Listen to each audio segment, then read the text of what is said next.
A very good morning to one and all. I, Jyoti, welcome you all to RKP online classes. And students, today we will be studying about conditionals. Exactly, today our video will be regarding our grammar topic, and the name of our topic is conditionals.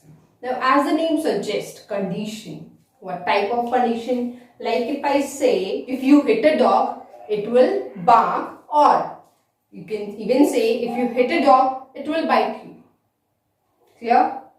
If I slap you, you will cry. Means I am giving a condition. When will the second action happen? When the first one will be completed. Now it is not so that the conditions exist just in the present. It can be of the past also. Like if you want to say that he had not given me the invitation card. If he had given me the invitation card, I would have gone to the party as well. Clear? Suppose one of your friends has not given you invitation for the party, and someone asks you, why were you not in the party? The party has already taken place. He was not in the party and it was witnessed by someone, and that another person is asking, why were you not there? So he is giving explanation that he had not given me the invitation. If he had given me the invitation, I would have attended the party. And something has happened.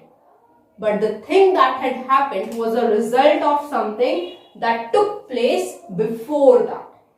Clear? Not only these, there are some things that generally happen. Automatic or habitual actions we can say. Like if I say, if you heat water to 100 degrees Celsius, it turns to vapors. If you heat ice, it turns to water. These are some scientific things or some actions that are a result of first action. Clear? So all these sentences that we have talked of are our conditional sentences. One thing you might have noticed, there were two parts of a sentence. Like if I say, here we have, if you hit a dog, it will bite you. Means I am having condition. If this will happen, that it will take place. Obviously, I am having two sentences. It will bite you, and if you hit a dog. Both are having their own verbs as well. Clear? A verb is there in both the parts of the sentences. That means these are our clauses. These are our clauses. Clear? And this clause is containing if, so it will be our if clause. And this one will be our dependent clause, which is dependent upon our first action. Clear? Because if you will hit only, then this action will take place. Clear? So in conditionals, we will be having some certain conditions, be it of possibility, be it of present, be it of future, or be it of past. Clear, everyone? And this we can say is our complex sentence. In sentence, I hope everyone remembers, we were having three types of sentences. Our first type was simple sentence. Clear? Only one verb is there, main verb. Second is our compound sentence, in which both the clauses are independent. They are not dependent upon each other. And in this we find conjunctions, fanboys. Clear? I hope everyone remembers these points. And the another one is our complex sentence. In complex sentence, we obviously had sentences which had two clauses, in which one clause was dependent upon the main clause. Clear? So in this case, in case of conditionals, our main clause is our if clause and the another one is our dependent clause. I hope everyone is clear with the introduction of conditionals. There is no doubt in that. Great. So let us move forward now. Basically, what we will study is conditions that are possible. There are 4 types of conditional sentences that we will be discussing. They can be named as zero conditionals. Clear? And then we will be having first conditional, second conditional or third conditional. Clear? The latter ones, that is first, second and third conditional, we will be discussing later. At present, we will just study zero conditionals. Clear? Now, what are zero conditionals? This we have to talk now. So, as I have told you, zero conditionals are the conditionals where we will be having automatic results. Where we will be having automatic results. Means if something is there, a second thing will result out of that automatically. We don't have to wait for that. Clear? As I have given you the example of water, that is very easy example. Like if I say ice is solid state, everyone knows that. And ice can be only possible if temperature is really very low. Clear? Now, if temperature is increased, obviously there will be change in the state. So it will change to liquid state, that is water. Clear, everyone? There will be change of state if there is change in temperature. Clear? So what we will say? If you raise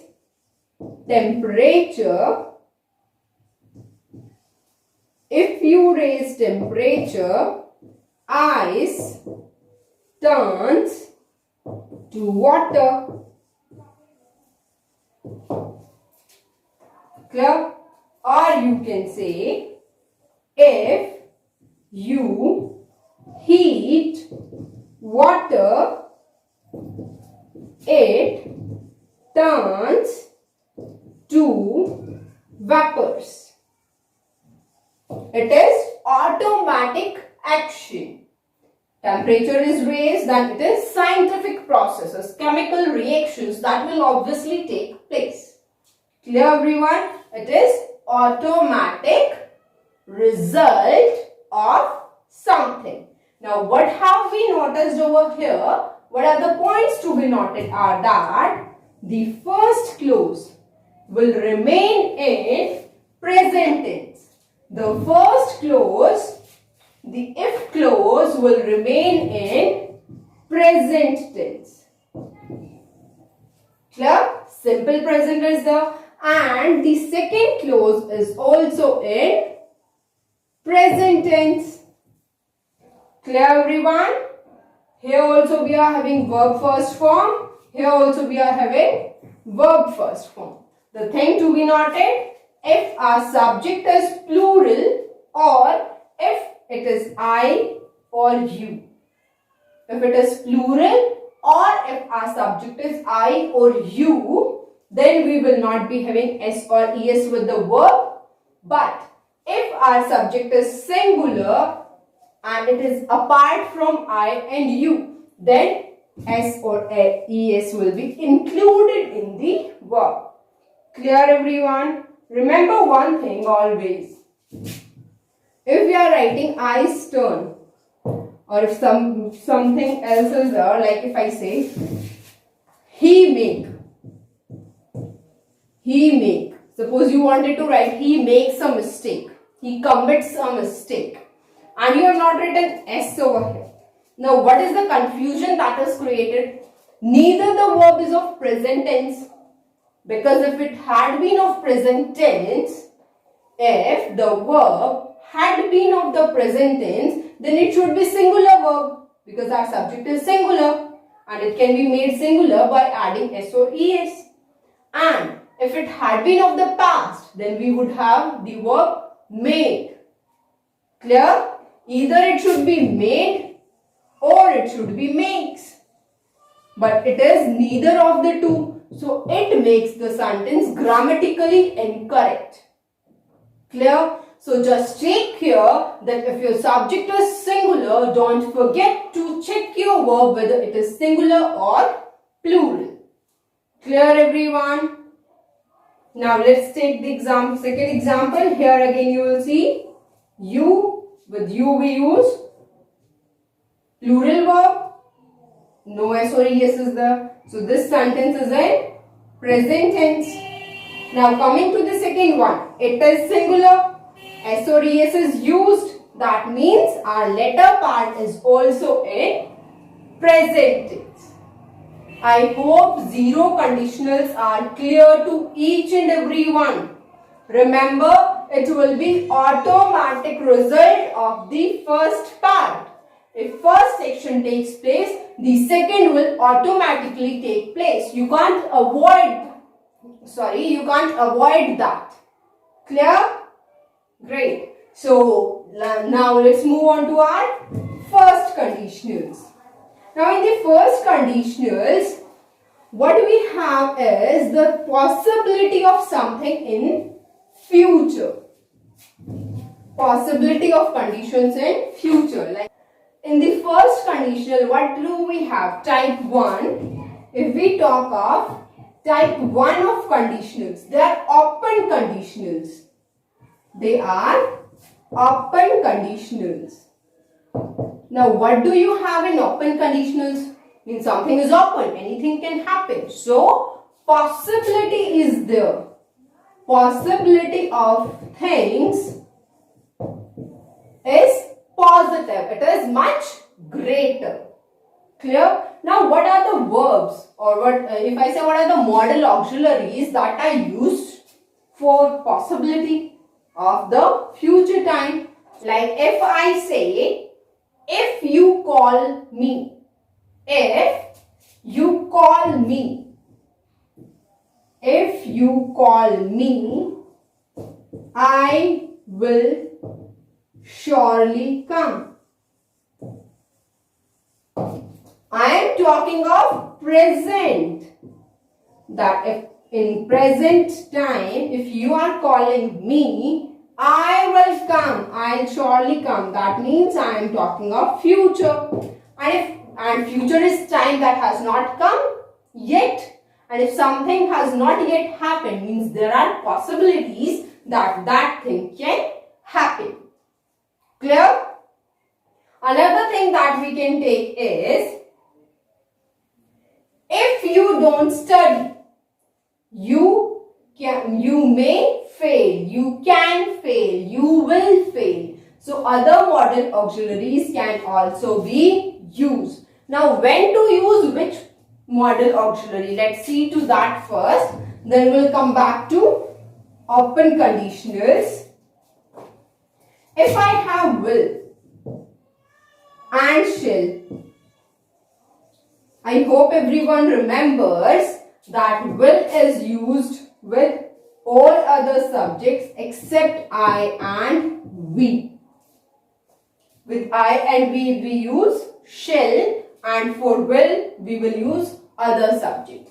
They are used to express pure future tense.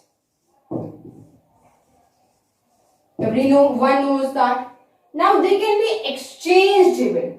That means with I and we, I can use will also, and with he, she, it, I can use shall also. He, she, they, with them also we can use shall. But when? The question arises, when can they be interchanged? So let's talk about that, where we can interchange will and shall. Clear everyone till here? So let's move forward now. So now let's see when we can interchange shall and will. Clear? So look at the first sentence. He will go tomorrow, and the second one, you will work here. Now we have talked that will is used with second and third person. It is used with second means you and third person means he, she, they.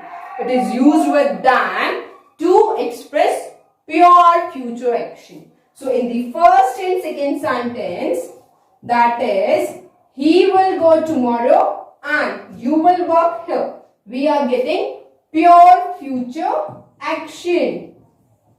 We are having pure future action. So with with second and third person, we will be using will to show pure future action. Coming to the next, we have I'll see you. Now we have studied with I, we use shall. With first person, we use shall for pure future action. But I am saying I'll see you. What do you say? If your friends don't help you, what do you say? I'll see you. Means you are giving warning or you are giving threat. So with here it is used to give threat or warning. So will be used with first person to give threat and warning. Clear? Coming to the next.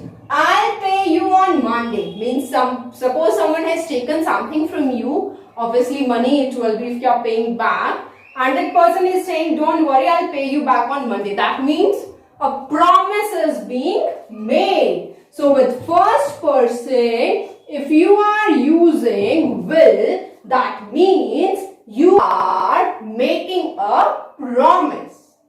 Clear everyone? With I, that is with first person, will be used to show or to mark threat, warning or promise. Coming to the next, I won't go there. Now want is short form or contracted form of will not. It is contracted form of will not. So here the person is telling possibility. Means it is possible that the person will not be going over there. So that means we are marking possibility if we are using will with first person. Clear everyone? Coming to the next one. He will not sanction your leave. Sanction means to agree. Means you are having, if an application you are having for leave and if it is not signed. If your teacher denies to sign the application, that means he is not sanctioning your demand that is in the application. Clear? That is sanction. So he will not sanction means it is possibility that he will not sanction. Obviously, with third person we use will for pure future, but here possibility can also be shown. Clear everyone? Now there are some more sentences. Like if I say they will talk. Whatever you do, but they will talk. Clear? They will talk. That means we are talking of the habit of some people. So in this case, habit of some people is being talked of. Clear? So will can also be used to express habit of some persons. Clear? Now one possibility can also be there. Like if I say, won't you have a cup of tea? Won't you have a cup of tea? Clear? Now want means will not. Now you are asking, will you not have cup of tea with me? That means you want that person to have a cup of tea with you. Clear? That means it is a sort of invitation. Like if your friend has come, he has met you somewhere and he's saying, let me leave. What do you say? Won't you come with me? Means you want that person to come with you. Clear? So for invitation, for habit, will can also be used. Clear everyone? So now let's come to shall. Where can shall be used? So now let's talk about when is shall used. So let's see the first sentence. I shall go to market tomorrow. I've told you with first person, that is I and we will be using shall to express pure future action. So we are talking of future action. Clear? I hope there is no confusion in first one. Let's come to the second. I shall pay you on Monday. We have talked that will is used to promise. So in this case, I shall pay you on Monday. It is making a promise. You are assuring someone that this action or this thing will be done. Clear, everyone? Coming to the third one. He shall work hard to achieve success. We have talked that with second and third person, will is used for future action. But here with he, I have used shall. So here, I am telling that he shall study hard. That means determination is a sort of determination is shown that it is needed. It must be done. So for determination, shall is used with second or third person. Coming to the next one. You shall go and meet him tomorrow. I am telling you shall go and meet him. That means order is given or some instructions are given. Clear? Coming to the next one we have. You shall not meet him. I am ordering you. There is negation of action. I am prohibiting someone from doing something. Clear? So for orders, for instructions or for prohibition, shall can be used. Next is, let's check these two sentences. Shall I open the door for you? Or shall Rahim wait for you? In both the sentences, we wish to know the willingness of the person. So to know the willingness, that means we want to work according to the wish of the other person. We want to know whether something should be done or not according to that person. So shall will be used in that case. Clear? And if we talk about may, might, can. Can is used for capability. If I hope everyone knows. For permission also can be used. But the difference of using can for permission is that the person should be, you must be having that authority. Either the person should be of your age group or of your position, who is in parallel to your position, or in the position lower to you. In that case, you can use can for permission. So can is used for can and may. Both are used for permission and possibility. Permission and possibility. May is more polite. Clear? And if we talk of possibility, can shows greater possibility and may shows comparatively less. Clear?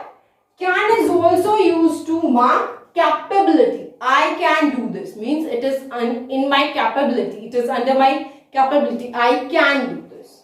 Clear, everyone? So I hope these are clear to you. So let's come back to our open conditionals. So what does open conditional say? It says that if your if clause is in present tense, if your if clause is in present tense, the latter clause or the subordinating clause should be in the future tense. Clear, everyone? It should be in the future tense. Let's have a look at some of the examples. It will be if you study hard. First form is used. If you study hard, what will come? You will score good marks. Possibility in the future is there. Clear? There is higher possibility that if you are studying hard at present, something will take place in the future. Clear, everyone? Any doubt? I hope it is clear. Let's take some more examples. If it rains, we shall postpone the trip. Or if it rains, I will not come. Clear? Another thing.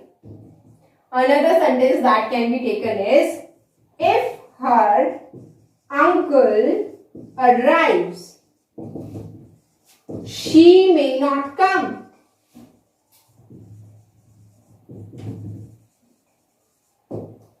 You must have noticed one thing. Instead of will, I have used shall and may.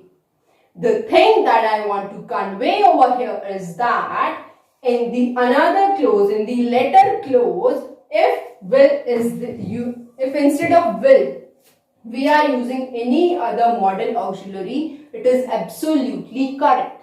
There is nothing wrong in it. Clear? Condition is it should fit in that sentence. Clear? You can use must also. Like if it rains, we must postpone our trip, as it would be dangerous to travel. Clear?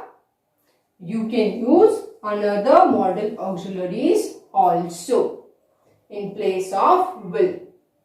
The another thing that we will be taking over here is that what if our first part of clause is in continuous tense, present continuous tense.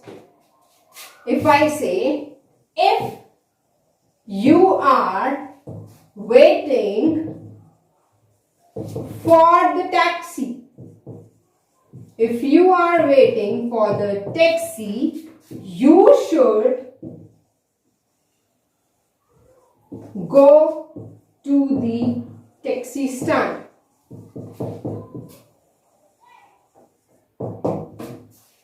That means one person is standing at on any road, and there the person is waiting for taxi.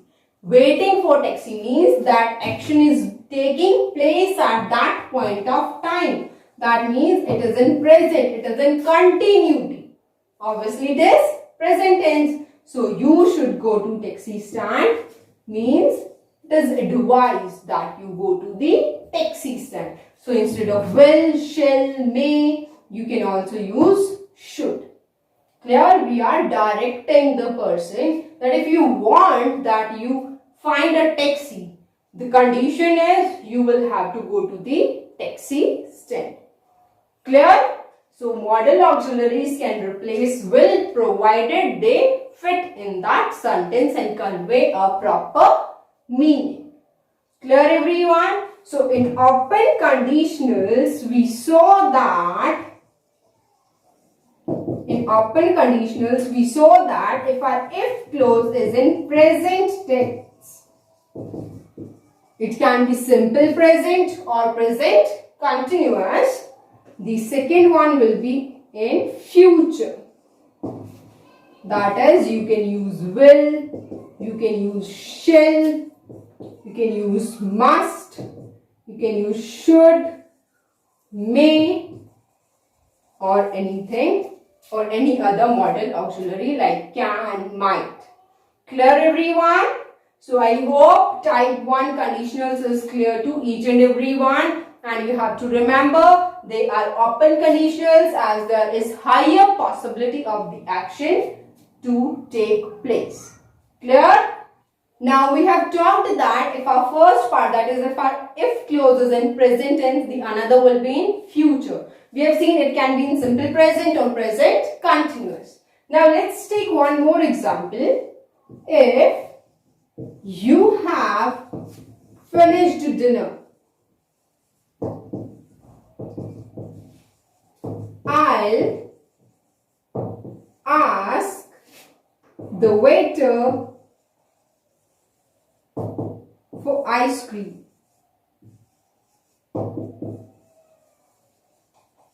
the person is asking that from someone that if you have finished dinner, so shall we ask the waiter for ice cream? We can ask that bring us the ice cream. That means it is also in present, but it is present perfect tense. Clear? But it will remain in future only. So apart from simple present and present continuous, we can also have present perfect tense. Clear everyone?